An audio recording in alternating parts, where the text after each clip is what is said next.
এবং নাগরিক অধিকার হলো রাষ্ট্রে বসবাসকারী ব্যক্তিদের প্রাপ্য আইনগত, সামাজিক ও রাজনৈতিক অধিকার। এই যে দেখছি যে বুকে গুলি করো, না হয় নাগরিক অধিকার দাও।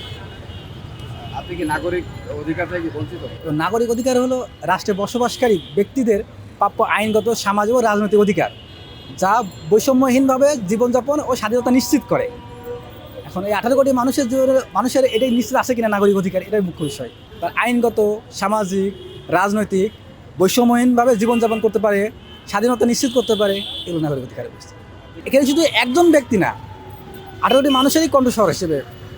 পাঞ্জাবের জগতে একটি বিশ্বস্ত নাম, শাবাব এথনিক ওয়্যার। আপনি যদি বলছেন যে 18 কোটি মানুষ যদি সেই নাগরিক অধিকার থেকে যদি বঞ্চিত হতো, তাহলে তো সবাই রাজপথে নেমে আসতো। আপনি তো একা আসছেন। এখন একা হয়তো আমি সম্ভব করতে পারছি না, 18 কোটি মানুষ, আমি একা হয়তো আওয়াজ তুলতে পারি, অবশ্যই আসবে। আমি কেন এর বলতে মূল বিষয় হলো কেউ না কেউ তো বলবে রাষ্ট্রের, কারণ রাষ্ট্রের আমি তো নাগরিক, এই জন্য আর কি আসা।